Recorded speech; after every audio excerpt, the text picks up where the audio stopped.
नमस्कार, मैं संजीव चंदन। स्वागत है आपका इस त्रिकाल में।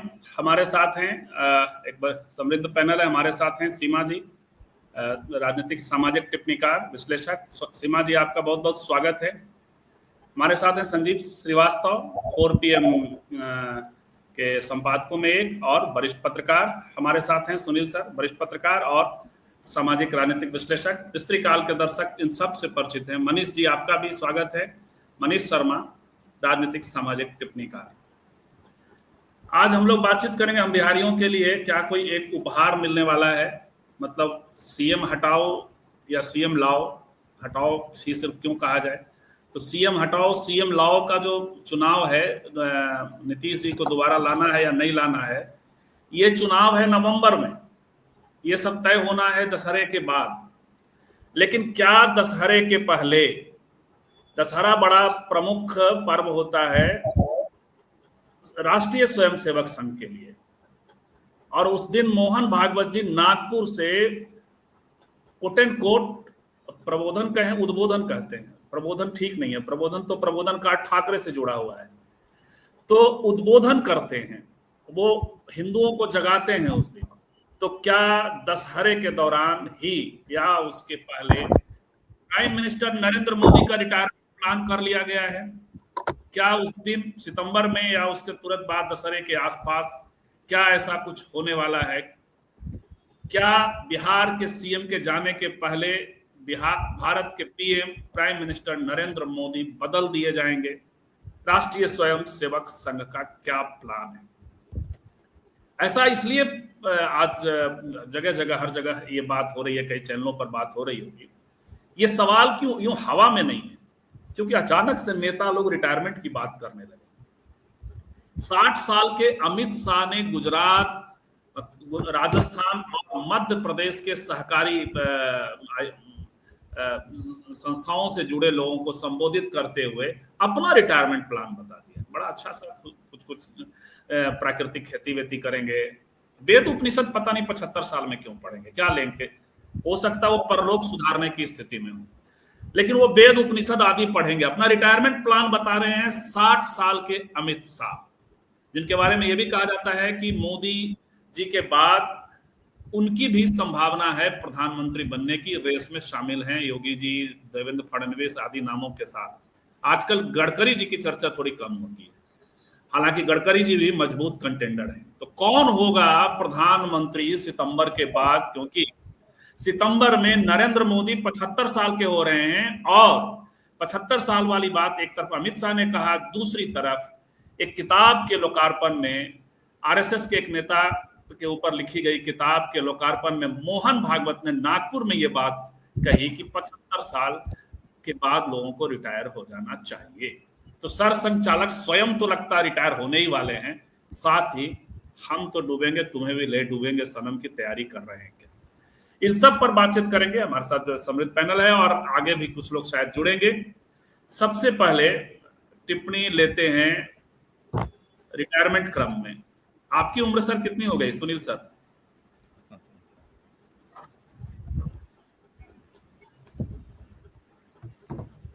सुनील सर। धन्यवाद संजीव जी। मैं तो 65 क्रॉस कर रहा हूँ या 65 प्रवेश कर रहा हूँ। 10 साल अभी आपसे 5 साल छोटे हैं अमित शाह, और वो प्लान कर रहे हैं रिटायरमेंट। नहीं, अब ये सवाल यही है ना कि नेताओं के बारे में ये राजनीतिक चरित्र रहता है कि अगर उनको पूरब जाना है तो बताते कि मैं दक्षिण जा रहा हूँ। नेताओं ने अपने वक्तव्यों को राजनीतिक दलों ने अपनी विश्वसनीयता बहुत खोई है। ये नहीं कि जो चाहते हैं वही बता रहे होते हैं। जो ये कहा जाता है कि जो नेता चाहता है वो कभी बोलता नहीं, वो उन स्थितियों का इंतजार करता है कि हमें कब क्या करना है। सवाल इस बात का है कि भारतीय जनता पार्टी या संघ, अगर क्या जितना संघ को आप जानते हैं, क्या संघ अगर भारतीय जनता पार्टी में कोई चीज, कोई निर्णय लागू करना चाहता है तो उसको किसी विमर्श की आवश्यकता है? उसको लागू करा देगा वो। राजनीतिक दलों में वह नेता हाशिए पे चला जाता है जिसके पास इलेक्टोरल पॉलिटिक्स की ताकत नहीं रह जाती, चुनाव जिताने हराने की उसके पास क्षमता नहीं रह जाती, या उसके पैरेलल कोई ऐसा चेहरा मजबूती के साथ उभर आता है जिसके पास संभावनाएं हों। क्या भारतीय जनता पार्टी में आज जब हम और आप इसकी चर्चा कर रहे हैं, नरेंद्र मोदी के विकल्प के रूप में कोई चेहरा है जो उनसे ज्यादा अपने मत, मैं नहीं कह रहा हूं कि देश के सामान्य मतदाताओं में, देश के सामान्य मतदाताओं में निश्चित रूप से मोदी जी की लोकप्रियता घटी है, लेकिन जो भारतीय जनता पार्टी का प्रतिबद्ध मतदाता है, क्या वो निराश हो गया मोदी जी से? क्या उनके बीच में इनकी लोकप्रियता कमी आ गई? मुझे ऐसा नहीं लगता। और क्या भारतीय जनता पार्टी या संघ या संघ से जुड़ा हुआ अन्य कोई भी संगठन भारतीय जनता पार्टी में कोई second line of leadership develop करने की कोई कोशिश की संस्थागत तरीके से? किसी को प्रायोजित होने दिया? क्या ऐसे नेता नहीं हैं जो बहुत लोकप्रिय थे, जिन्होंने अपनी लोकप्रियता साबित की है? एक राज्य विशेष में ही सही, उनको फांसी पर डाला गया। आडवाणी जी या डॉक्टर मुरली मनोहर जोशी जी या जसवंत सिंह जी, जिस किसी का भी आप नाम लीजिए, जिनको उम्र के आधार पर मोदी सरकार ने मार्गदर्शक मंडल में डाल दिया, तो क्या वह राजनीति में कोई युवा चेहरे लाने की कोशिश थी या अपने राजनीतिक प्रतिद्वंदियों को रास्ते से हटाने का प्रयास था? कोई ऐसा चेहरा सामने न हो जिससे किसी भी दौर में कोई चुनौती बन सके। एक सत्ता की राजनीति का एक व्याकरण था, उस व्याकरण पर वो निर्णय लिया गया था। मुझे नहीं लगता। और अगर मोहन भागवत साहब चाहते हैं कि ये परिवर्तन हो तो उनको बयान देने की आवश्यकता नहीं है। वो एक कह दे कि बस आप जाइए यहाँ से, आप फिर कोई आपके पक्ष में नहीं खड़ा होगा। यस, ये भी सही है कि जिन लोगों को भारतीय जनता पार्टी ने या संघ ने अपने सलाह कर दिया, उनके पीछे उनका मतदाता नहीं गया, मतलब उनका समर्थक वर्ग भी नहीं गया। आप बलराज मधोक से लेकर के और आज तक की राजनीति में किसी का चेहरा देख लीजिए, जिस किसी को ही बाहर किया गया, कोई ऐसा व्यक्ति नहीं रहा जो राजनीतिक रूप से अपनी ताकत को बचाए रख सके। लेकिन एक मतदाता समूह को इलेक्टोरल पॉलिटिक्स के साथ जोड़े रखने के लिए एक चेहरे की आवश्यकता होती है। मुझे लगता है कि आज भी भारतीय जनता पार्टी में कोई ऐसा मजबूत चेहरा नहीं बन पाया जो मोदी जी का विकल्प बन जाए। यह जो बयान है मोहन भागवत साहब का, यह बयान मैं वही मानता हूं कि जो विमर्श है इस समय देश में, उस विमर्श को टालने की कोशिश है। आज विमर्श ये होना चाहिए कि आज देश में क्या हालात बन गए हैं ना। मैं बिहार को ही केंद्र में रख करके अगर बात किया जाए कि नागरिक आजादी की स्थिति क्या है, मताधिकार छीनने की कोशिशें कैसी है, गवर्नेंस का सवाल क्या है, कहीं पुल गिर रहा है, कहीं सड़क धंस रही है, कहीं सड़कों में शहरों में जलप्लावन की स्थिति आ जा रही है, जहां पे बड़ा गवर्नेंस की बात करते थे। ये बात जहां होनी चाहिए तो वहां ये बात होने लगी कि मोदी जी आएंगे कि जाएंगे। अरे मोदी जी, अगर ये नैतिकता की बात हो रही होती तो संघ यही कहता कि आप एक नियम बना दीजिए कि आप 2 बार से या 3 बार के बाद कोई मुख्यमंत्री या प्रधानमंत्री नहीं बनेगा। आज अगर इलेक्टोरल पॉलिटिक्स की आवश्यकता है कि येदियुरप्पा साहब हटाए जाने के बाद फिर सत्ता में लाए जाते हैं, माने पार्टी के केंद्र में लाए जाते हैं, और न केवल खुद लाए जाते हैं, उनके बेटों को लाया जाता है, पार्टी का नेतृत्व उनको सौंपा जाता है। 75 साल के उम्र के कितने नेता हैं जो विभिन्न पदों पे आसीन है, बने हुए हैं। तो ये कोई सैद्धांतिक विमर्श चला रहा हो बीजेपी या संघ, ऐसा नहीं है। यह मेरा अपना ये मानना है कि इस निर्णय को लागू कराने के लिए भी मोहन भागवत साहब को बयान देने की आवश्यकता नहीं है।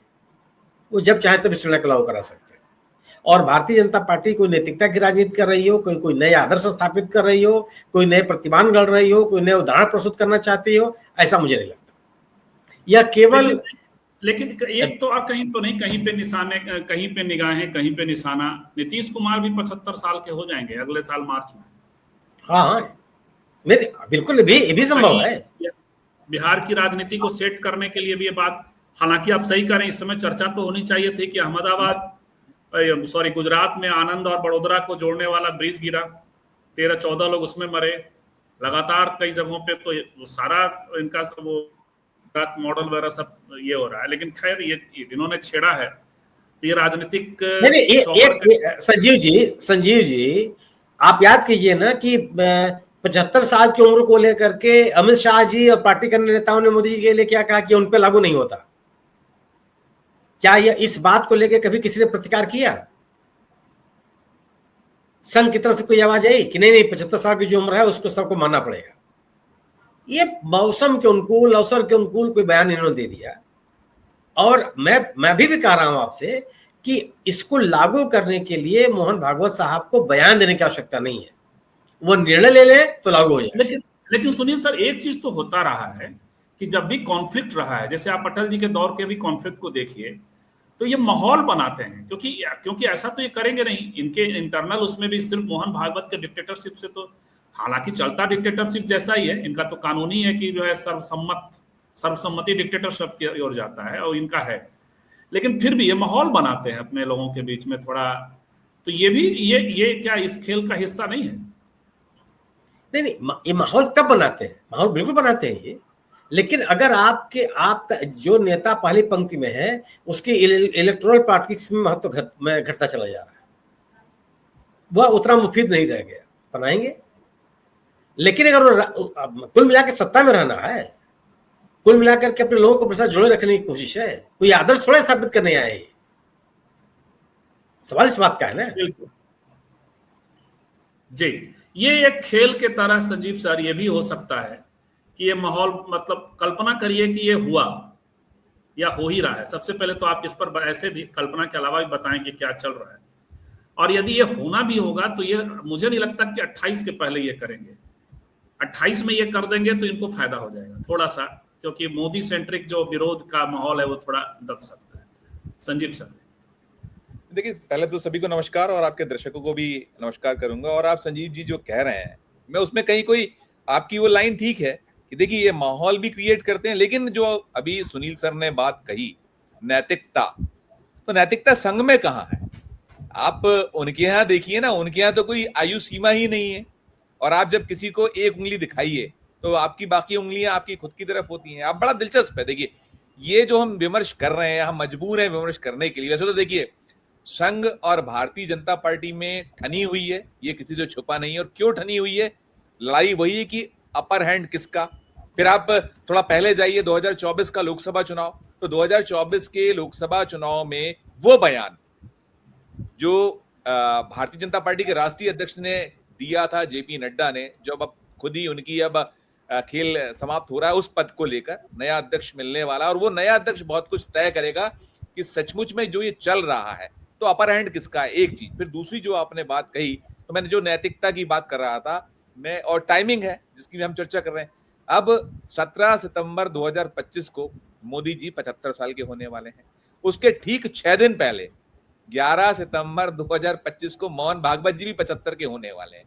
तो ठीक है, आपके यहाँ कोई इस तरह की संहिता नहीं है, ना रही है, और डॉक्टर मोहन भागवत स्वस्थ हैं, वो शारीरिक तौर पर सक्षम है, जो उनका दिमागी जो वो है वो उसमें बहुत पूरी तरीके से स्पष्ट है, चाक चौबंद है। क्योंकि संघ में तो ये रहा है कि संघ में तो बहुत लंबी लंबी पारियां खेलने वाले रहे, और हटे तब है या तो उनको कहीं शारीरिक कष्ट हो या और कहीं दूसरी कठिनाई उस पर हटे।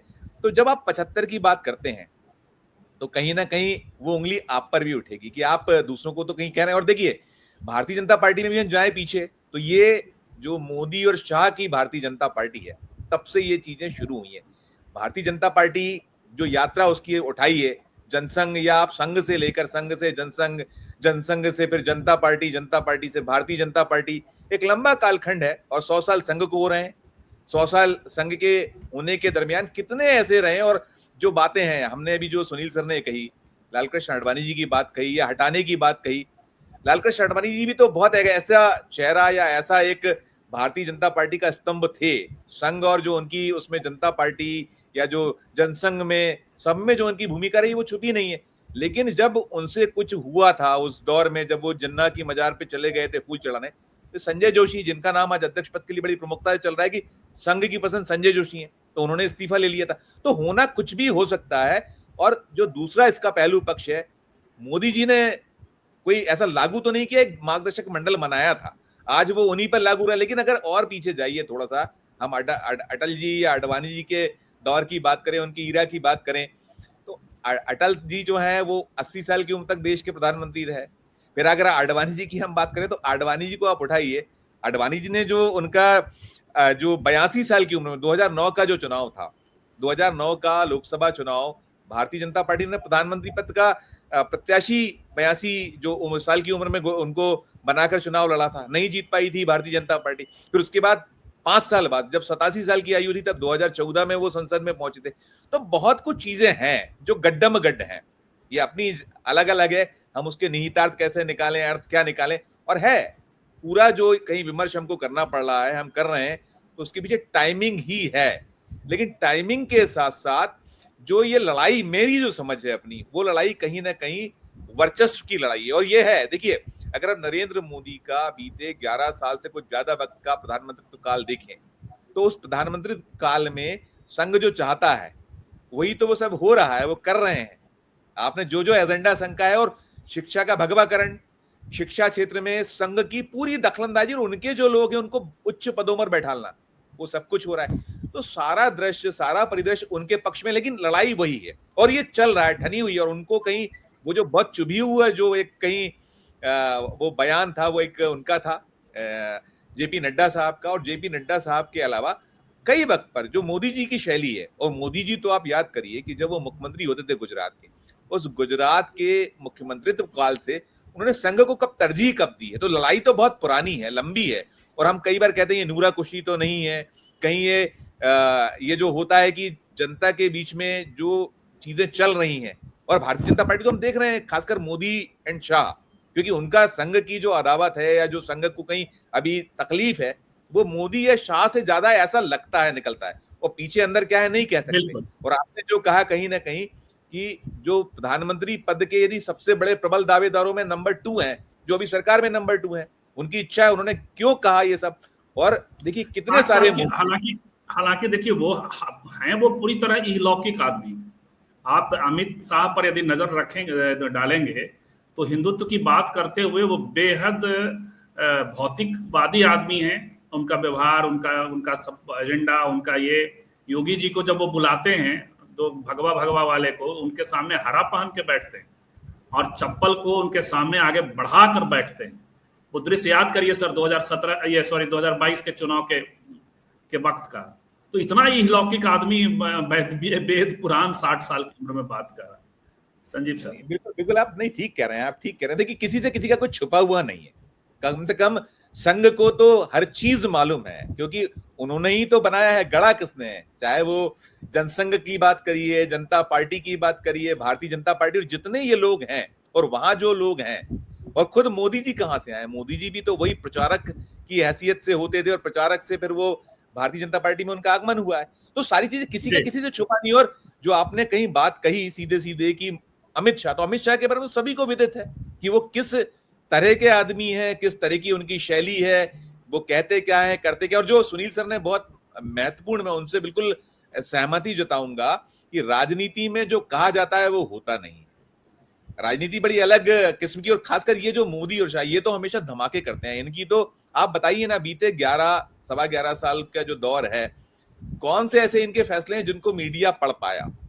पहली बार का विधायक मुख्यमंत्री बनाया जाता है, कोई बिल्कुल अननोन, और बड़े बड़े लोग बाहर हो जाते हैं, तो सब चीजें चल रही हैं। लेकिन वक्त है, देखिए सारा कुछ निर्भर होता है वक्त पे। हम कहते हैं वक्त जो समय होत बलवान, तो और चक्र घूमता है, चक्र घूमता है। आप आज उस जगह पर आके खड़े हुए हैं जिसको आपने शुरुआत की थी। आपने वो जो अभी सुनील सर ने कहा था, उसी को मैं और आगे बढ़ाऊंगा कि आपने लालकृष्ण आडवाणी जी को मार्गदर्शक मंडल में डाल दिया, आपने जसवंत सिंह जी को मार्गदर्शन मंडल में डाल दिया, मुरली मनोहर जोशी को। और एक बहुत बहुत लंबी पात है, इतनी लंबी पात है, और वो लोग कसमसा रहे हैं। तो प्रत्येक व्यक्ति कहीं ना कहीं ये चाहता, और अभी जो पूरा ईरा है वो तो यही है कि मोदी और शाह का ईरा, और उसी से कहीं मुक्ति की बात बार बार चलती है।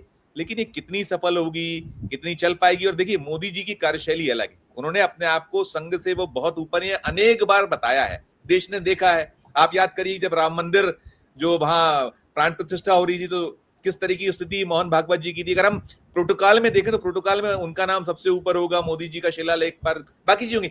लेकिन वो ना युवा को देख पा रहे थे, ना मोदी को देख पा रहे थे, हर जगह उन्होंने इग्नोर किया। तो बहुत सारे हैं। और दूसरा एक और इसमें मैं जोड़ूंगा, ये लड़ाई कहीं ना कहीं जो संघ स्थापित करना चाहता है अपने आप को कि हम ही अभी वर्चस्व हमारा है, तो उसमें जो अध्यक्ष पद का चुनाव है, तो अध्यक्ष पद के लिए उनकी अपनी बहुत सारी पसंद है, उसमें आपने नाम लिया निश्चित तौर पर। और दूसरा एक और इसमें जोड़ूंगा कि जब ब्रांड पिटता है और जब नहीं चलते हैं वो कार्ड, तो संघ तो बहुत अलग किस्म का है। जब मैंने कहा कि जो लालकृष्ण आडवाणी जी को एक झटके में उनसे इस्तीफा ले सकता है, तो फिर अमित ये नरेंद्र मोदी क्या चीज है। और फिर उनको किसी को प्रोजेक्ट करना है, तो यानी एक संभावना, जी, एक संभावना उनके जाने की भी बनी हुई है, कहने का मतलब ये है।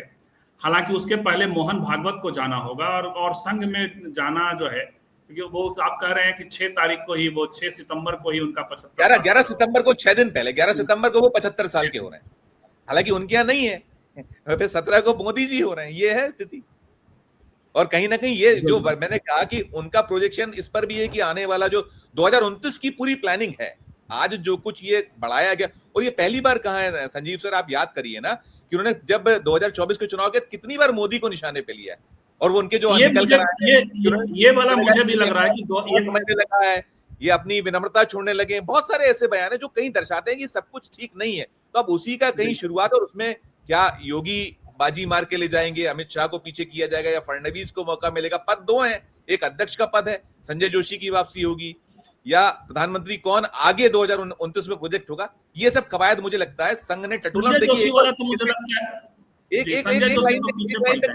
एक लाइन पे खत्म करता हूं। एक लाइन ये भी है कि चाहे वो भारतीय जनता पार्टी हो, मोदी और शाह हो, या राष्ट्रीय स्वयंसेवक संघ हो, ये लोग जान गए हैं, जानते हैं कि सत्ता यदि गई हाथ से भारतीय जनता पार्टी के, तो फिर बहुत कुछ उत्पात होगा। बहुत कुछ चीजें हैं जो बार बार राहुल गांधी इंगित करते हैं कि देखिए जब ये जाएंगे तो खुलेंगी बहुत चीजें, तो वो भी भय है। तो आपको जब दिख रहा है कि हमारा जो मौजूदा सबसे बड़ा ट्रम्प कार्ड है वो नहीं चल पा रहा है, तुम अभी से ऐसे कुछ माहौल क्रिएट करें, इस तरीके की सीन क्रिएट करें, ताकि हमें इनको आसानी से हटाने का मौका मिल जाए और साथ साथ कहीं स्थापित करने का। मोदी यदि प्रधानमंत्री पद से हट जाए संजीव जी, तो ऐसा कौन सा तूफान आ जाएगा, बीजेपी कोई बिल्कुल ही गर्त में आ जाएगी। मैं नहीं मानता। और मोदी का उपयोग तो प्रधानमंत्री पद से हटने के बाद भी भारतीय जनता पार्टी में हो सकता है, संघ में हो सकता है, और कहीं एक और मैं इसमें कहीं छुपा हुआ देखता हूं। मुझे जो अल्प बुद्धि मेरी कहती है कि जो दुनिया में जिस तरीके का शासक राज कर रहे हैं, चाहे वो पुतिन हो, चाहे वो चीन के राष्ट्रपति हो, या फिर आप जाइए तो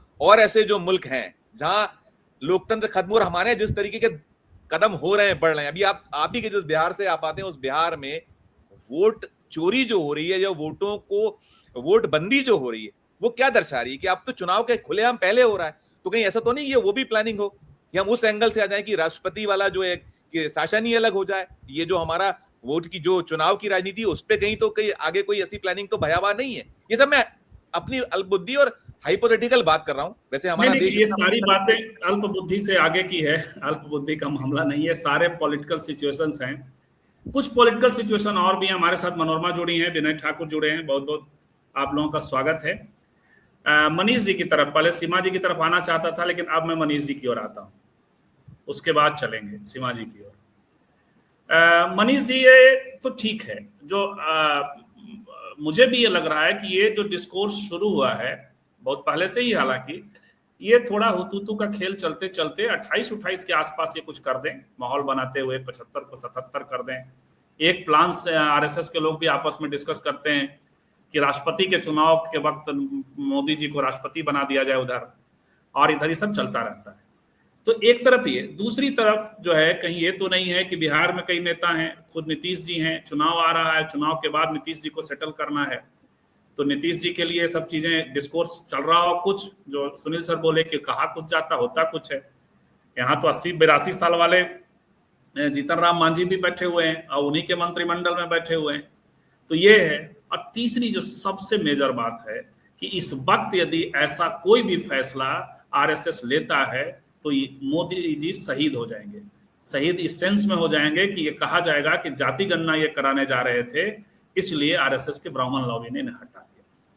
मनीष जी, नहीं, एक तो देखिए इसमें कुछ बातें जो आप मनीष जी एक सेकंड के लिए, और ऐसे में ये जो बहुजन आइडियोलॉजी है बेचारा वो बर्डन नहीं ढो पाएगा। एक तो दिलीप मंडल इधर से चले गए, वो अच्छा हुआ कि उधर चले गए।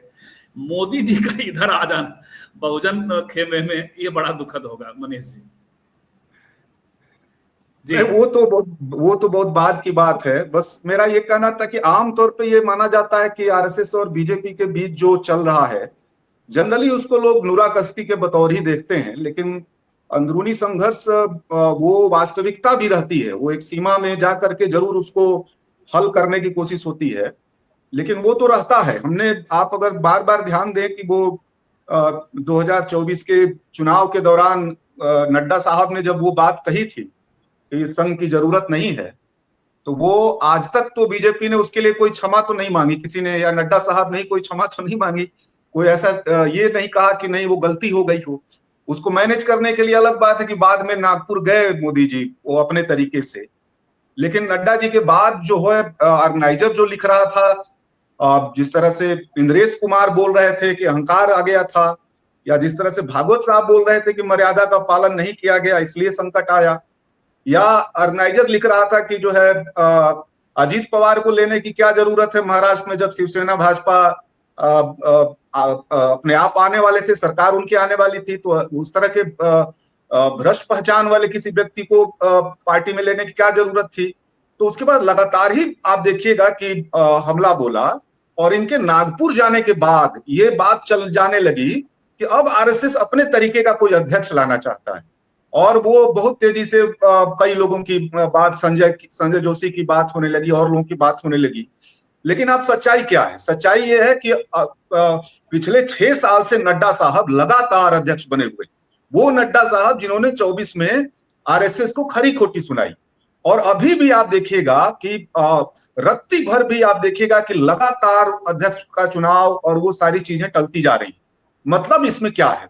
मतलब ये है कि मोदी जी अभी अंदरूनी जो राजनीति है उसमें वो लगातार ताकतवर बने हुए हैं। देश में उनकी लोकप्रियता जरूर थोड़ी कमजोर हुई है, लेकिन आरएसएस के अंदर भी, उनके कार्यकर्ताओं में भी और भाजपा के कार्यकर्ताओं में भी उनकी ताकत जो है, शक्ति संतुलन उन्हीं के पक्ष में झुका हुआ है।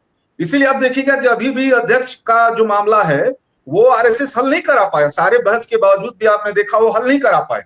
तो मेरा तो ये कहना है कि ये अंदरूनी जो शक्ति संतुलन है उस हिसाब से मोदी जी का हटना संभव ही नहीं है। ये तो बाहर की पॉलिटिक्स में इसमें जरूर देखना चाहिए। आप जो जिधर मैं आपको आप लोग कुल मिलाकर तय कर चुके हैं कि मोदी विरोधियों को थोड़ा सा खुश भी होने देना नहीं चाह रहे हैं आप?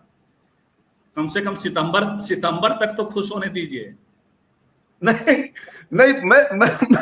मैं बस इसमें इतना ही आपसे कह रहा था कि देखिए अंदरूनी जो उठापटक है उसमें जो है ताकत जो है झुकी हुई है मोदी जी के साथ, जनाधार के भी चलते भी। और एक और बात है, हिंदुत्व के जितने एजेंडे हैं उसको मोदी जी ने खुद ही ओन किया। मतलब वो अब केवल भागवत को ध्यान में नहीं रखता है, जो जनाधार है, आरएसएस का जो सामान्य कार्यकर्ता है और बीजेपी का जो उसका कोर वोटर है, वो ये देखता है कि भारत में हिंदुत्व के जितने एजेंडे थे उसके अधिकतम को मोदी जी ने खुद उनके नेतृत्व में लागू किया गया।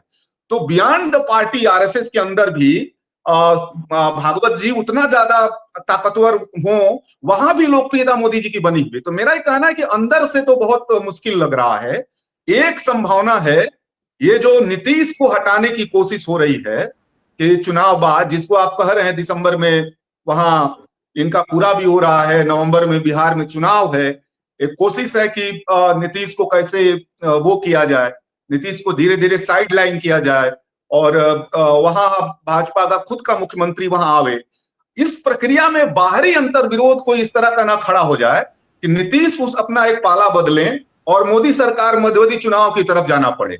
यही एक इसमें बस संभावना जो बनती है ठीक उसी समय जब वो। लेकिन नीतीश जी के मित्रों से बात करिए तो वो बताएंगे कि नीतीश जी की भी बड़ी कामना रही है कि वो ऑर्गेनिक खेती वाला वो कुछ ऐसे आश्रम बना करके रहे, ये उनकी भी कामना रही है जो अमित शाह कह रहे हैं। तो वो कहीं याद तो नहीं दिला। उनके एक मित्र हमसे 2-3 किलोमीटर दूरी पे बैठते हैं, हम लोग अक्सर उनको। मेरी भी है, मेरी भी है ये तो मन्ना, तो मेरी भी है। तो ये जो कामना है ये आमतौर पे सामान्य लोगों में तो खास करके थोड़ा मध्यवर्ग में तो इस तरह की खेती के प्रति आप देखेंगे उत्साह थोड़ा बढ़ता जा रहा है। वो भोजन को लेकर के खास तरह सचेत हो रहा है पूरा मिडिल क्लास। लेकिन ये नेता लोग जो बोल रहे हैं वो इच्छा नहीं है, वो बेसिकली एक पॉलिटिकल सटायर है उनके लिए, वो उसका इस्तेमाल कर रहे हैं अपने वर्तमान में जो निशाना है उसको साधने के लिहाज से।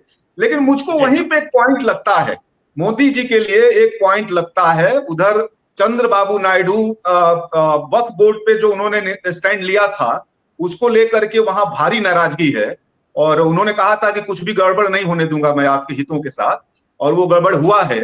तो वहां भी वो पाला बदल वाले में वो भी मास्टर आदमी है, मतलब उनके साथ भी जो है कई बार इधर उधर जा चुके हैं और इधर नीतीश जी को साइड लाइन करने की जो कोशिश है, वहां कोई विस्फोट हो सकता है। और ये बिहार का जो चुनाव है, ये इसमें संभावना है कि सरकार दिल्ली की सरकार ही संकट में आ जाए, बाहर से संकट में आ जाए, और तब अंदरूनी अटैक होंगे। तब अंदरूनी जो आरएसएस के अटैक हैं, बीजेपी के अन्य जो आहत नेता हैं, उनकी तरफ से अटैक और कई गुना देखिएगा कि बढ़ेगा। तो वो संभावनाओं पे बस इतनी ही बात हम लोग कर सकते हैं। अन्यथा आपने बड़ी उम्मीद जगा दी। उस उम्मीद में एक और उम्मीद डाल देते हैं, आप संख्या को और बढ़ा लीजिए। राज ठाकरे और उद्धव ठाकरे एक साथ आ गए हैं, तो भाई उसी स्कूल के, और दुखी भी हैं शिंदे साहब, वो आ जाएंगे तो 9 सांसद और आ जाएंगे। 2-4-5 बिहार चुनाव में बीजेपी जितना ताकतवर तरीके से और बहुत ही कह लीजिए कि वो अमर्यादित तरीके से बहुत दुख पहुंचा करके भी नीतीश को जिस तरह से अलगाव में डाल रही है, ये कोई सामान्य बात नहीं है। उनकी बीमारी के बावजूद भी जितना वो एक बड़ा मामला है, और वो उस बड़े खतरे को भी अपने उस दिशा में ले जा सकते हैं। यानी आपने जो बहुत हतोत्साहित कर दिया था मोदी के विरोधियों को, उनके लिए एक बड़ी उम्मीद की डोर, और बड़ा वो इस तरह से जाएंगे तो फिर बड़े बेआबरू होकर तेरे कूचे से निकले हम वाला मामला होगा। उस तरह से जाएंगे तो बेआबरू वाला मामला नहीं होगा, कोई बढ़िया सम्मानजनक एग्जिट निकाला जाएगा। तो सुशील शिंदे पर को भी जोड़ लीजिए इधर, तब तो पूरी तरह ही चले जाएंगे। इस राउंड में अब आगे थोड़ी छोटी छोटी टिप्पणियां दे, ताकि मैं चाहता हूं कि एक राउंड में सुनील सर और संजीव सर को भी एक बार और सुनेंगे। तो सीमा जी, क्या लग रहा है आपको, ये बेआबरू होकर जाने वाला जो फॉर्मूला है उसमें जाएंगे, या कोई सम्मानजनक एग्जिट होगा, या नीतीश जी की बलि ली जाएगी? बलि को कोट एंड कोट समझे नीतीश समर्थक जी। ये संघ हमेशा एक आइडिया फ्लोट करता है, उसके बाद उस पर रिएक्शन देखता है, उसके बाद आगे की जो भी चीजें होती हैं वो तय की जाती हैं। ब्रांड के तौर पे बिल्कुल मोदी जी पिटते नजर आ रहे हैं अभी। गुजरात स्टेट से उनकी बहुत बुरी खबरें पिछले 1-1.5 साल से आ रही हैं। 2-3 पुल गिर गए हैं अभी, बड़ोदरा वाला, मोरबी वाला, एयर इंडिया का जो भी क्रैश हुआ अहमदाबाद में हुआ। उसके बाद जो ये ऑपरेशन सिंदूर है, उसमें भी जो ये हासिल करना चाहते थे, जिस तरह से अपनी छवि बनाना चाहते थे, ठीक उसके विपरीत ना अंतर्राष्ट्रीय स्तर पर भी इनकी छवि खराब हुई है और देश में तो हुई ही है। हालांकि कुछ लोग हैं जो इनके पक्ष में ढिंढोरा पीटते रहते हैं, लेकिन ऑपरेशन सिंदूर से जो माइलेज मिलने वाला था इंटरनल पॉलिटिक्स को, उसमें भी कोई फायदा नहीं हुआ। अंतर्राष्ट्रीय मंच पे बहुत ही बहुत ही बुरी तरीके से इनकी छवि खराब हुई है। पाकिस्तान UN80 का 1 साल के लिए प्रेसिडेंट बन गया है। तो उस तरीके से मैं देख रही हूँ कि मोदी एज अ ब्रांड पिटते जा रहे हैं। तो जाहिर है कि थोड़ा इनसे कोशिश कर रही होगी संघ की छुटकारे के लिए। मैं इसको नीतीश कुमार की एज से जोड़ के नहीं देखती, या उनके रहने से, क्योंकि नीतीश कुमार तो मजबूरी है बीजेपी की। वहां पे बीजेपी तभी उनको हटा पाएगी जब बहुमत के साथ बिहार में आए, और अगर हटाया भी जाता है तो उनकी अपनी सरकार केंद्र में खतरे में आ सकती है। जरूरी नहीं है कि उसके बाद जदयू उनको सपोर्ट ही करे। तीसरी चीज ये भी है कि 27 में उत्तर प्रदेश का इलेक्शन है, उसके पहले भी ये कोई नए प्रधानमंत्री का नाम लेके या आइडिया फ्लोट करना चाहते हैं। अभी पिछले दिनों राजनाथ सिंह का जन्मदिन था, दिल्ली की सड़कों पे बहुत बड़े बड़े पोस्टर लगे थे उनके। मैं देख के मैं सोच रही थी कि कहीं ऐसा कुछ तो नहीं होने वाला है, पर अगले साल राजनाथ सिंह भी 75 साल के होने वाले हैं। तो अगर एज का क्राइटेरिया है तो राजनाथ सिंह भी मुझे नहीं लगता कि उतने संभावित चेहरे की तरह उनको लाया जाएगा। यहाँ पर हो सकता है यूपी के इलेक्शन के मद्देनजर सोचा भी जा सकता है। दूसरी ओर गडकरी हैं जो संघ के भी चहेते हैं, और उनकी छवि भी मोदी के मुकाबले अभी तो बेहतर है। तो ये एक आइडिया फ्लोट किया जा रहा है, देखा जा रहा है। रिएक्शन हो भी सकता है कि अभी शुरुआत में बिहार के इलेक्शन के बाद देखा जाए कि कैसे परिणाम आते हैं, और मोदी की छवि का अगर फायदा होता है बिहार में, क्योंकि जितने भी दौरे बिहार में अभी तक मोदी जी के हुए हैं, कहीं से भी उनको ना कोई माइलेज मिला नहीं है, कोई पोलराइजेशन हुआ नहीं है। इनफैक्ट ये जो मतगणना और जातीय जनगणना पे जो ये राजनीति शुरू हुई है, उससे और बीजेपी तो पीछे ही चली गई है। मतलब इस पे कोई आगे बढ़ने की जगह उनके ये में पीछे चले जा रहे हैं। इन पीके बहुत दिनों से प्रशांत किशोर 5-6 सालों से लगे हुए हैं, वो भी कुछ खास इनके तरफ कर नहीं पाए हैं लोगों को। जी जी जी। तो मुझे लगता है कि इनकी जो भी अंदरूनी पॉलिटिक्स हो, पर ये जाहिर सी बात है इनडायरेक्टली संघ सत्ता में है और किसी खराब प्रोडक्ट के चक्कर में वो सत्ता से बाहर नहीं जाना चाहेगा। तो अभी ये फ्लोट करके आइडिया देख रहे हैं और 2-3 इनके जो भी होंगे उनको आजमा के देखना चाहेंगे, चाहे वो राजनाथ सिंह हो या गडकरी हो, क्योंकि यूपी का इलेक्शन जीतना बिहार से भी ज्यादा जरूरी होगा 27 में इनके लिए। तो मैं ऐसे देखूंगी। जी, एक बचपन में एक कविता सुनते थे विनय सर, और मुझे बड़ा वो लगता है, मगही के कवि थे, बड़ा थे, तो कहते थे बात के बात है, बिना बात के बात है, और जे बात ना बुझाला तो हम का करी। तो ये जो बात के बात है, बिना बात के बात है का मास्टर है आरएसएस, जो सीमा जी कह रही है। जी, छोटी टिप्पणियां सब। जी जी, सीमा जी जो ब्रांड के हिसाब से बात कर रही थी, तो मैं उसी इसमें जोड़ करके कहता हूँ कि हमको ये देखना चाहिए कि मोदी जी की जो कोर कॉम्पिटेंसी क्या है ब्रांड में, कोर एरिया क्या है। क्या वो सुशासन के चलते हैं, क्या वो ज्ञान के चलते हैं, क्या वो जो है सामाजिक आंदोलनों में उनकी बड़ी भूमिका है इसके चलते हैं, क्या पूर्व में उनका ऐसा इतिहास रहा है कि वो अपने किसी कृत्य को लेकर के शर्मिंदा हुए हैं या द्रवित हुए हैं और उसकी जिम्मेदारी उन्होंने ली है। तो ये तीनों चीजें मिला करके जब आप देखेंगे तो मोदी जी कभी भी जो है खुद से त्याग पत्र नहीं दे करके आए, और प्रधानमंत्री रहते हुए उनको हटाना की स्थिति जो है आरएसएस के लिए खतरनाक है। दूसरी बात, जो वो जीत रहे हैं और जो जहां से उनको ताकत मिल रही है, वो हम सब जान रहे हैं कि वो जो कॉरपोरेट है और जो उनका चुनावी प्रबंध मशीनरी है। पूर्व में जब बीजेपी को जरूरत पड़ती रहती थी आरएसएस की, वो इसके लिए जरूरत पड़ती थी क्योंकि समर्पित कार्यकर्ता जो है, लोग जो राय है उसको बदलने में उनकी बड़ी भूमिका होती थी। आज जो है मोदी जी के पास में वित्तीय संसाधनों के माध्यम से उनके पास में तमाम तरह की सुविधाएं हैं, तमाम स्पिन डॉक्टर्स हैं, गोदी मीडिया है, तमाम पाला बदल करने वाले नेता हैं, ईडी है, तमाम चीजें हैं।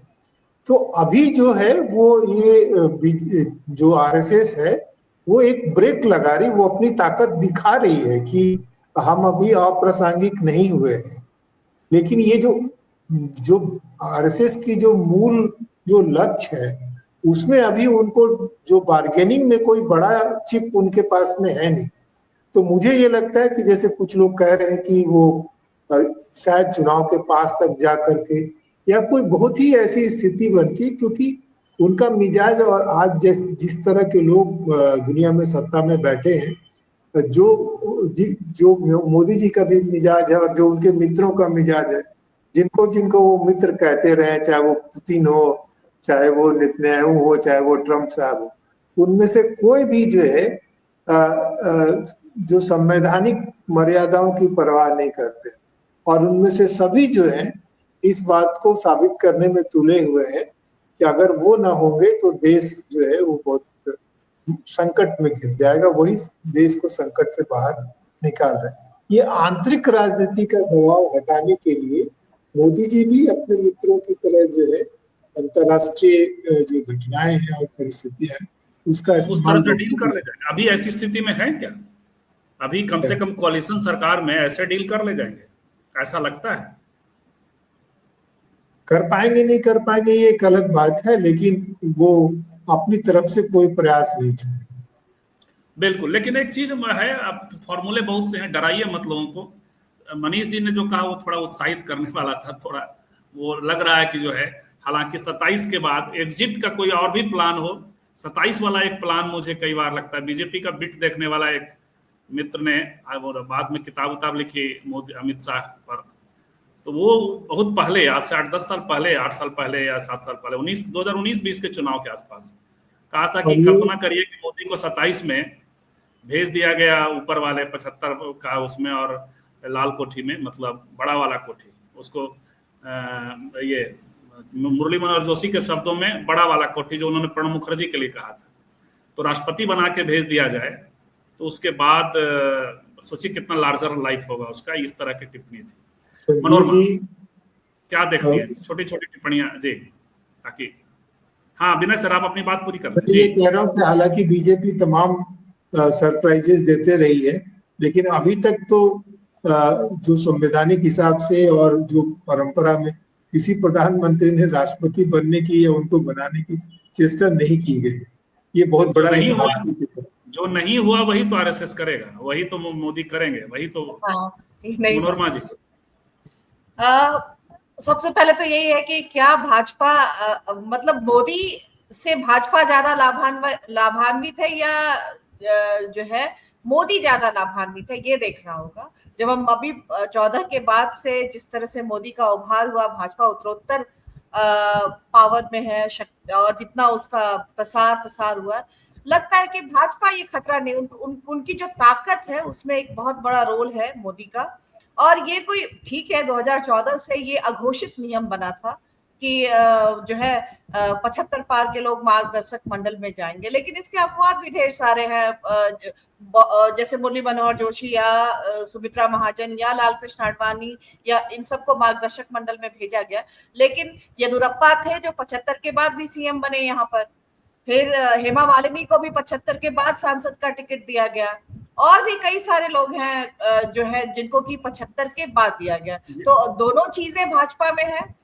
आपको लगता है कि मोदी जो है वो अपवाद नहीं हो, क्योंकि और बार बार अमित शाह ने मतलब कि 2023 में ये कहा ही है, और भी उन्होंने रिपीट किया है कि ये कोई भाजपा के संविधान में लिखित रूप से नहीं है कि 75 के बाद जो है लोग मार्गदर्शक मंडल में जाएंगे या उनको टिकट नहीं मिलेगा। मतलब ये कोई लिखित नहीं है। तो संविधान जो भाजपा का है वो ऐसा नहीं कहता है कि 75 के साल के बाद से उनका कोई सार्वजनिक या पॉलिटिकल करियर नहीं रहेगा या उनको टिकट नहीं मिलेगा। और अपवाद में मैंने लिया कई सारे नाम हैं जो 75 के बाद भी अपनी पारी खेलते रहे भाजपा के साथ। तो ये दोनों चीजें सामने सामने हैं।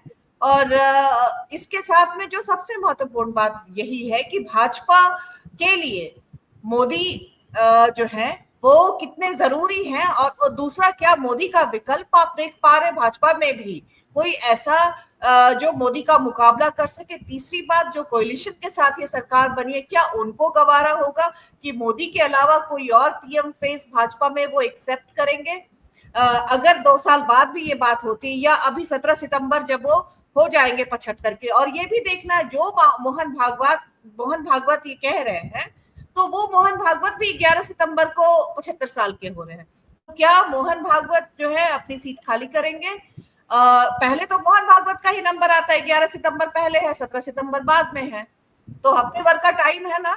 मोहन भागवत का खाली करना आसान है, और उनके यहाँ परंपराएं उस तरह से रही हैं कि वो, हाँ, लेकिन नरेंद्र मोदी का खाली, हाँ, लेकिन ये तो अभी तो ये भविष्य के, अभी तो 2 महीना है इसमें। आज ठीक है 11 जुलाई है, तो अभी 2 महीना, एग्जैक्ट 2 महीना है जब मोहन भागवत बता देंगे कि वो मार्गदर्शक मंडल में जाएंगे, नया आरएसएस चीफ बनेगा, प्रमुख बनेगा, और वो जो है राजनीति से संन्यास लेंगे, सिर्फ वो मार्गदर्शन करते रहेंगे। तो ये एक नजीर होगा प्रधानमंत्री के ऊपर। हो सकता है इससे दबाव बढ़े, या फिर जो पूरे भाजपा के हित में जो चीज है, तो अगर मोदी है तो मुझे नहीं लगता कि ये मतलब ठीक है उनकी कही हुई ये बात है, लेकिन और देखिए प्रधानमंत्री को तो 2029 तक के चुनाव के लिए अभी नामीबिया में उनको कौन सा एक सम्मान मिला है, वो सम्मान मिलता है उसका है कि कई साल जीने वाले जो पौधा होता है, जो हजार साल जीता है, उस पौधा का जो है प्लांट का उसके ऊपर उनको मिला है। तो बहुत साल तक जो है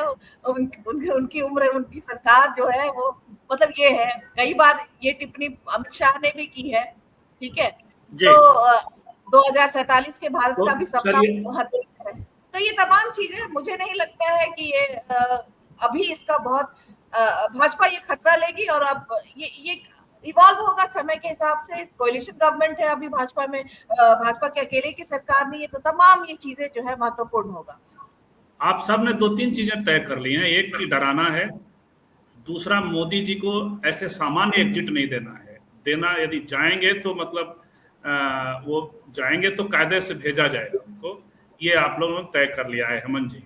और एक और बात है कि मोदी इतने वो नहीं है। नहीं, एक और बात मैं ऐड करना चाहूंगी, मोदी इतना आसान नहीं है, वो आसानी से सत्ता जाने भी नहीं देंगे, क्योंकि ये पकड़ उनकी है उस पर, और वैसे नेता नहीं है वो कि सत्ता का मतलब तो वो आसानी से सत्ता नहीं जाने देंगे। इसीलिए तो आरएसएस जो है एक माहौल बना रहा है। हालांकि कहीं पे निगाहें, कहीं पे निशाना हो सकता है। 75 साल के पूरे हो रहे हैं अपने नीतीश जी भी। हेमंत जी, एक चीज और जी, धन्यवाद जी। हाँ, पूरा करें अपनी बात करें। हाँ, कुछ कह रहे थे? नहीं जी।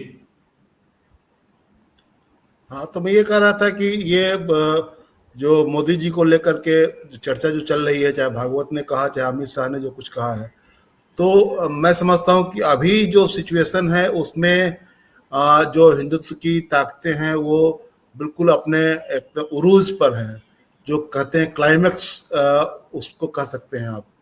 तो ऐसी स्थिति में ऐसा कोई कारण नहीं दिखाई देता है कि किसी को एग्जिट लेना पड़े, चाहे वो मोदी जी हो या अमित शाह हो।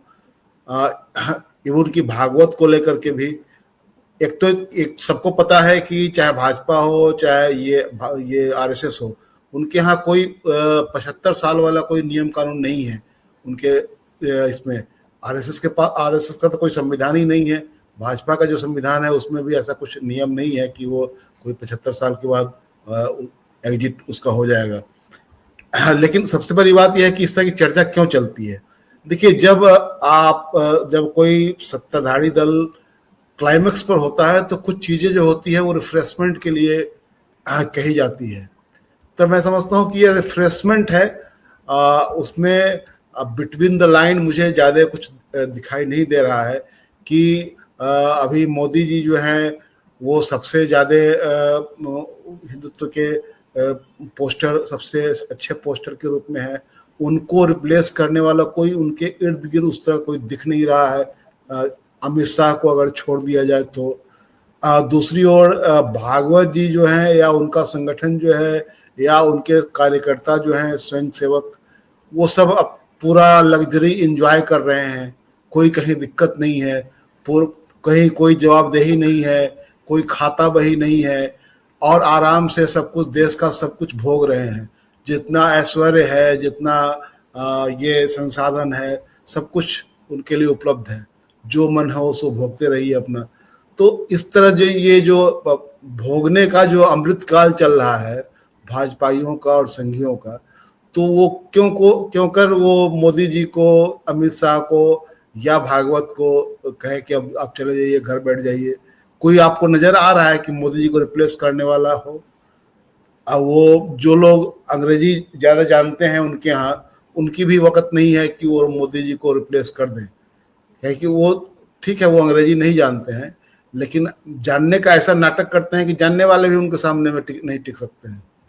तो ये जो की काबिलियत है उसमें साफ साफ ये दिखाई दे रहा है कि एक रिफ्रेश करने के लिए, और ये एक कहते हैं ना कि उसको आपको एक नए सिरे से थोड़ा वार्म अप होने के लिए ये चीजें कही जाती है, ताकि रैंक एंड फाइल जो है वो थोड़ा चार्ज हो, रिचार्ज होकर के सामने आए। लेकिन मोदी जी के बारे में बात करने से rank and file charge up कैसे होगा?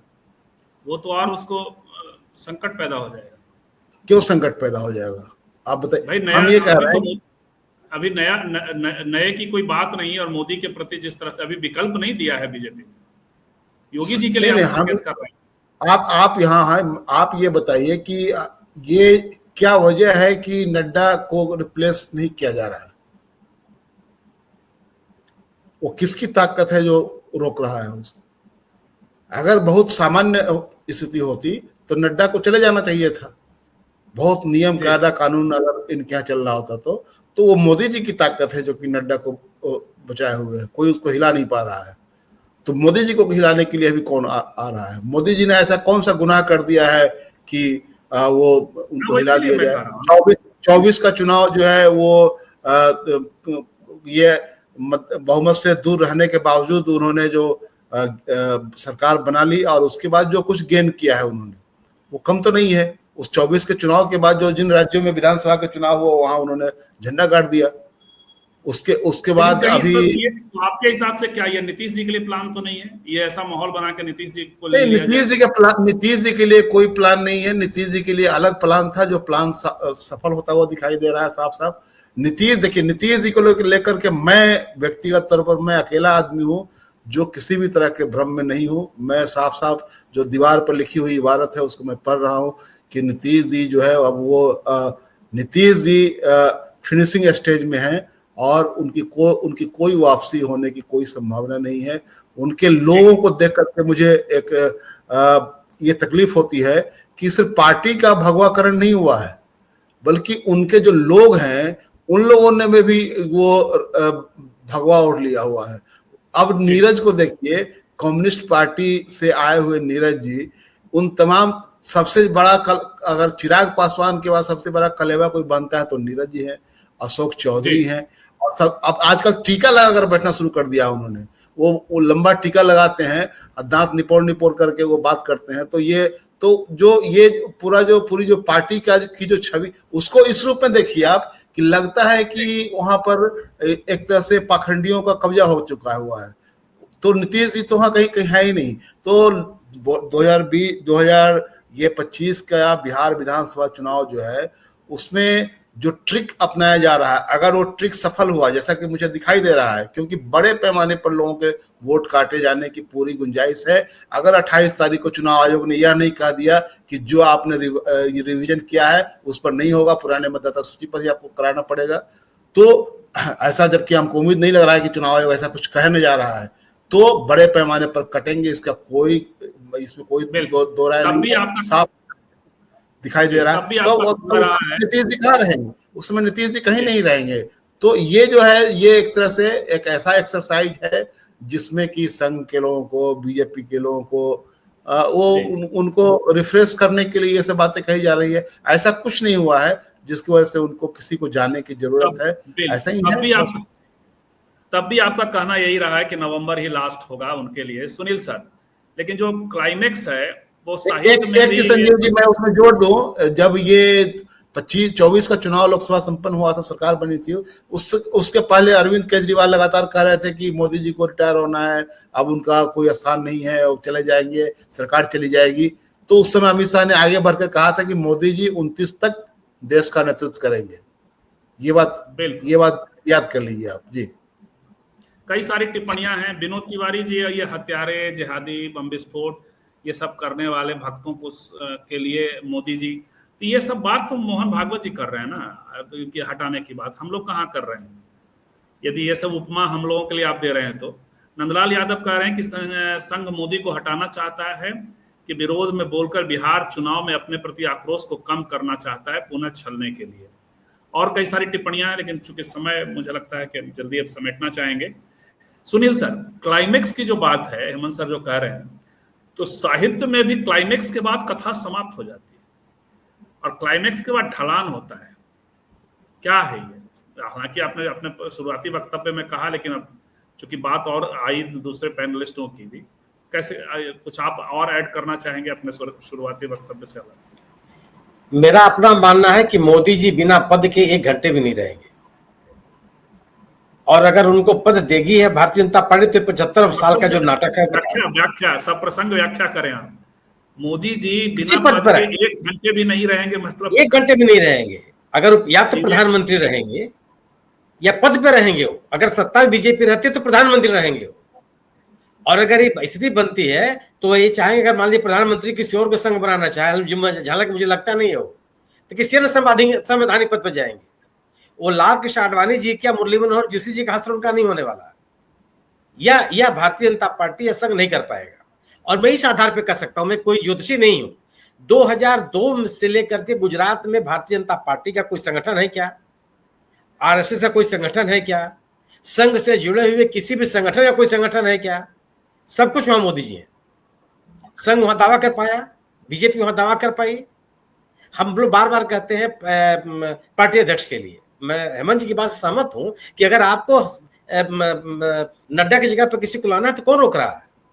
स्वाभाविक सी बात है कि मोदी जी की तरफ से आपके ऊपर दबाव है, किस एक्सटेंशन पर एक्सटेंशन देते हैं, लेकिन आप पार्टी अध्यक्ष किसी को बनाना होगा। हाँ, अगर आप ये पार्टी का अध्यक्ष संजय जोशी जैसा कोई ऐसा व्यक्ति बन जाता है जो मोदी जी का समर्थक नहीं है, तब मैं आपकी बात से सहमत हो सकता हूं कि उल्टी गिनती शुरू हो गई है, जो मुझे दिखाई दी।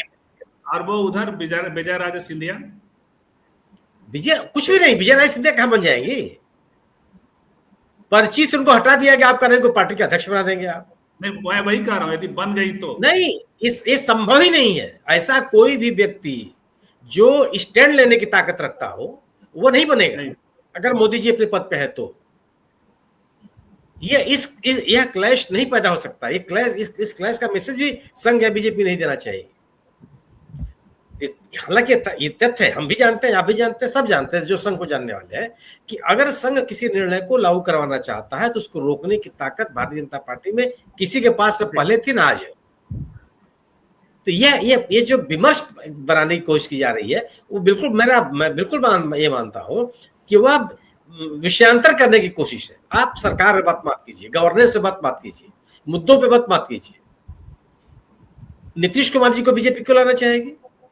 ये साफ साफ हो चुका है कि वो दिन प्रतिदिन नीतीश कुमार को कमजोर करेगी, उनकी पार्टी को कमजोर करेगी, पार्टी पे कब्जा कर लेगी। कब्जा करने की स्थिति आपके सामने है कि जब नीतीश कुमार अगर कमजोर नहीं होंगे तो बिहार में बीजेपी की सरकार कैसे बनेगी?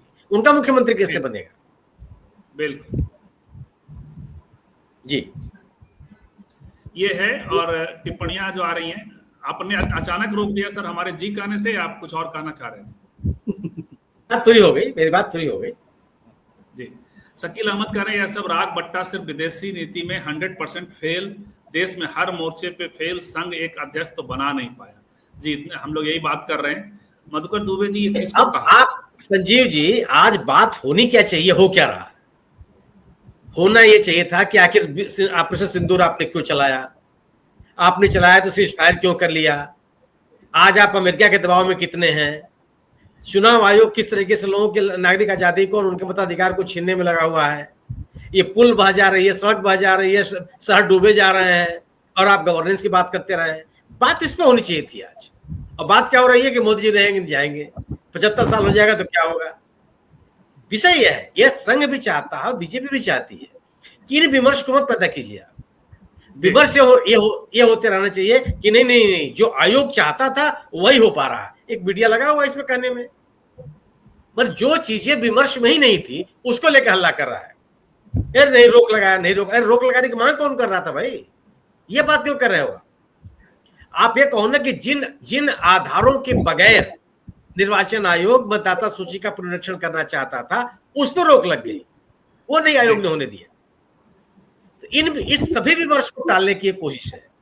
और मैं कह तो रहा हूं कि आपको भागवत साहब को बयान देने की आवश्यकता नहीं है, एक वाक्य में तुरंत परिवर्तन हो जाएगा। जी संजीव सर ये कह रहे हैं तबरेज आलम सिद्दीकी कि change of guard does not make much sense, what matters is creating lovable and lively society.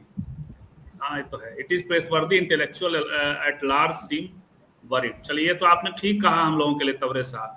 Madhukar जी कह रहे हैं टीम डंकी। अब टीम डंकी हमें कह रहे हैं कि उधर कह रहे हैं, कौन है टीम डंकी ये पता नहीं। चलिए हमें आपको सुनकर के कम से कम अच्छा लगा कि हम लोग वरीड है। संजीव सर ये बातें जो सुनील सर कह रहे थे ये तो है ही, और इसी कारण से तो एक फ्रस्ट्रेशन है मोदी के खिलाफ संघ के भीतर भी।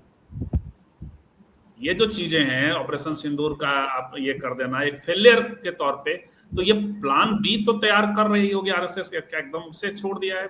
प्लान ए पे ही रहेगी, रहेगा संघ।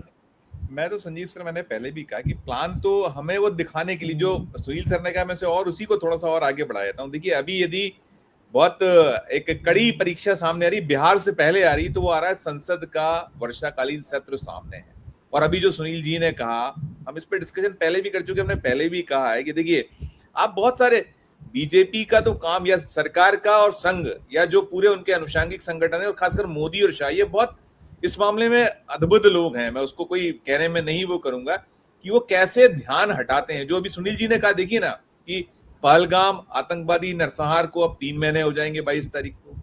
उसके बाद जो वहां जो ऑपरेशन सिंदूर हुआ उसको कुछ दिन बाद 3 महीने हो जाएंगे। फिर इसके साथ साथ आप यदि और देखिए तो वो सीज फायर, सारे मुद्दों पे से ध्यान हट चुका है। आप उन विमर्श में उलझ गए जो गैर वाजिब है। और जो सुनील जी ने कहा, बिल्कुल देश के सामने पूरे 11 साल से ज्यादा वक्त में जो सड़क, बिजली, पानी, शिक्षा, स्वास्थ्य, वो उन मुद्दों पर चर्चा कहाँ हो रही है। अभी इन्होंने नया वो जुमला लाए थे 5 करोड़ नौकरियां। भाई पहले आपने जो 2014 में वादा किया था, नहीं दे पाया 15 लाख रुपए हर खाते में, नहीं दे पाए हर बार 2.5 करोड़ नौकरियां, और खुद अमित शाह ने कहा था कि ये तो जुमला था। तो जो इनकी एक सूत्रीय कोशिश होती है वो ये होती है कि हम संसद सत्र चलता नहीं है, जवाब आप देते नहीं है, ना संसद में ना सड़क पर, और जो कुछ आप मन की बात भी करते हो, मन की बात में वो बातों का जवाब नहीं आ पाता जो देश चाहता है, विपक्ष चाहता है। तो मुझे जो सुनील जी ने कहा, मैं उसी को आगे बढ़ा रहा हूं। अभी जो सबसे बड़ा उनके सामने अभी संकट आने वाला है, मुझे लगता है संसद का सत्र भी नहीं चलेगा, क्योंकि इन चीजों पर जवाब देना होगा। और उन्हें कई ऐसी नई चीजें करनी है कि इतना वो वहां सब गठजोड़ गड्ढम गड्ढ हो जाएगा कि अभी कोई बात करेगा कि साहब ये देखिए हमारी जो वोटबंदी करें। अभी सबसे बड़ा बंगाल को आने अगले साल जो पश्चिम बंगाल किसी से जूझने वाला है, जिस एंगल से उसको यहाँ बिहार में शुरू किया गया, तो वो बहुत सफाई के साथ में सब मिलजुल कर, और निश्चित तौर पर मैं पुनः कहूंगा, मैंने पहले भी आपने मुझे मौका दिया तब कहा था कि उनका पूरा का पूरा है संघ और बीजेपी के बीच में, बीजेपी नहीं, संघ और मोदी शाह की भारतीय जनता पार्टी, या संघ और मोदी शाह, वो वर्चस्व की लड़ाई है। लेकिन इन सब के बीच में सत्ता नहीं जाए हाथ से किसी भी सूरत में, और आपको सत्ता जाने की किसी चेहरे की वजह से संकट आता है, दिक्कत आती है, तो आप उसको बहुत सफाई से बाहर कर दीजिए, नया चेहरा लॉन्च कर दीजिए, फ्लोट कर दीजिए, नए इश्यूज ले आइए। और हमारा देश इस वक्त जो है वो तो सिर्फ हिंदू और मुसलमान में उलझा हुआ है। हमारा देश गैर वाजिब जो मसले हैं, मुद्दे हैं, आप कितना ही कह लीजिए कि अभी मसला शांत हो गया है, उस पर विमर्श खत्म हो गया है, लोग इन चीजों पर ध्यान नहीं दे रहे, लेकिन अंततः जब वोट डालने वो जाता है तो 2-3-4 चीजें यही देखता है कि उसे डायरेक्ट टू जो आपके खाते में आ रहा है वो कितना आ रहा है, क्या मिल रहा है, और वो उस रात में जो कुछ कर पाए। फिर बाकी आपको जो मशीनरी है, चाहे वो चुनाव आयोग हो या जो सरकारी मशीनरी है, उन सबके बीच में चुनाव वो जीत लिया करते हैं। तो ऐसे में ये बिल्कुल फैक्ट है कि उनका बहुत कुछ ये सब जो करते हैं, तो आप जो मूल विषयों पर तो ध्यान हटता चले जाए, और हम भी उसमें, हम मीडिया भी शामिल, चाहे वैकल्पिक, और वो तो है ही जो उनका गोदी मीडिया है, जो मोदी मीडिया है, वहां तो वो चाहते हैं कराते हैं, वहां सुबह सब चला जाता है कि आज आपको किस पे डिबेट करना है, कौन से विषय को आपको चलाना है। अभी बिहार का इतना बड़ा मसला हुआ था, आपको मैंने उस दिन भी, हम जब चर्चा कर रहे थे मेरे चैनल पे, तो मैंने आपसे पूछा था कि बिहार में सही स्थिति क्या है, गोदी मीडिया नहीं दिखा रहा था, वो तो उसको बिल्कुल ऐसा लग रहा था कि बहुत ही पिटी हुई, पूरी की पूरी पिटा हुआ बंद हो। तो ये सब चल रहा है, तो फंसा कर अपना जो है उनके लिए सबसे बड़ी बात थी पप्पू यादव और कन्हैया कुमार का मंच पे ना चढ़ना। नितिन वशिष्ठ कह रहे हैं कि संघ और बीजेपी 2 मुंह वाला सांप है। अच्छा, जो लोग ये सोच लिए कि भारत के मूर्खों को भगत विदेश नीति से और मुस्लिम का भय दिखाकर बनाया जा सकता है, अच्छा भगत बनाया जा सकता है, तो इनको ये भी पता है कि गोदी मीडिया और यूट्यूब मीडिया कैसे सिर्फ हमारी बात में ही लगा रहे। जो आप कह रहे थे अभी संजीव सर, उसी से रिलेटेड टिप्पणी है। तबरेज आलम सिद्दीकी कह रहे हैं कि opportunist hijack political spectrum to suit their political identity, civil society strengthens social fabric, is our civil society staggering. ये तो मेरा फेवरेट विषय है तबरेज साहब। सोमवार के बाद यदि मनोरमा जी की कृपा रही तो 1-2 बार हम लोग इस पर जरूर बात करेंगे, राहुल गांधी वाली किताब के बाद। बहुत दिनों से सुनील सर का भी ड्यू है, राहुल वाली किताब पर एक पैनल आपको करना है मनोरमा जी।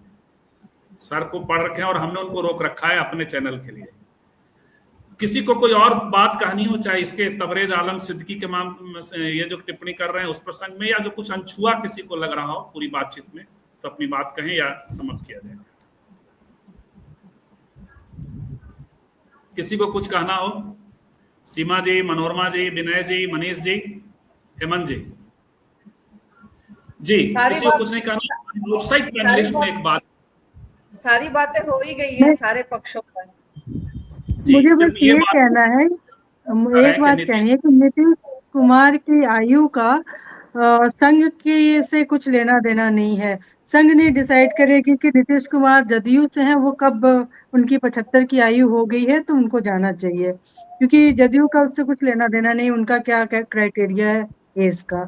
तो ये मुझे 82 साल वाले जीतन राम मांझी को उन्होंने मंत्री बना रखा है। LR भारती कह रहे हैं नीतीश कुमार जी की आधी कुटिया डूब चुकी है, बीजेपी नीतीश जी की राजनीति खत्म करेगी, नीतीश जी पाला बदल लें तो जेडीयू बच जाएगी। नीतीश जी पाला बदल लें तो आप तो उम्मीद पैदा कर रहे हैं LR भारती जी, जो मनीष शर्मा ने कहा था नीतीश जी पाला बदल लें तो फिर तो आपको शिंदे साहब को सिर्फ लाना है, यदि चंद्रा बाबू ना भी आए तब भी मामला सेट हो जाएगा, सिर्फ शिंदे साहब को लाना है। राज ठाकरे को थोड़ी भूमिका निभानी पड़ जाएगी। यदि आप हिंदी साइडर हैं और राज ठाकरे से दुखी हैं तो आपके लिए एक कम से कम ये स्पेस हम दे रहे हैं। मोदी जी ऐसी ही आकांक्षा है कि लंगड़ा जो है स्पाइडरमैन बन जाए, तो ये तो बाकी ट्रेड यूनियन का जो हड़ताल हुआ और तमाम उसमें एक दो मसले पर ये पूरे देशव्यापी हड़ताल नहीं होते, ये सारे मसले हैं जिसपे जिस तरह से भारतीय पासपोर्ट की जो या नीचे गया है, जो जिस तरह से इकोनॉमिक जो है डिस्पैरिटी बहुत ज्यादा गहरी हुई है, और ये तमाम चीजें हैं इस पर बात ना हो, इस पर बात हो कि हाँ ये मार्गदर्शक मंडल में जाएंगे या नहीं। 2 महीना लगे रहिए, 17 सितंबर आता है, उसके बाद और उसके बाद होगा यही कि प्रधानमंत्री वही बने रहेंगे। जी, तो चलिए पद से हटेंगे तो 1 घंटे भी नहीं रह पाएंगे, जो सुनील सर ने कहा उसमें हम ये जोड़ेंगे। बस तभी हटेंगे जब चुनाव में हरा दे विपक्ष, और जो लोकतंत्र से जो रास्ता बनता है वही एक रास्ता है। बाकी कोई बुरी बात कामना करेंगे कि हम तो कामना करेंगे कि पद से हट करके भी मोदी जी 100 साल तक जीवे श्रद्धा सतम जिए, और देखें कि उन्होंने जो पौधा बोया था वो कैसा था। मनमोहन सिंह कहा करते थे कि हमारे बाद हमारा मूल्यांकन होगा, मोदी जी भी अपने आंखों से देख लें कि उनका मूल्यांकन कैसा रहा। यही कामना करेंगे। बहुत बहुत धन्यवाद जो पैनलिस्ट हमारे साथ थे और जो आउटसाइड पैनलिस्ट थे। कल सुबह फिर मिलते हैं 11 बजे। नमस्कार।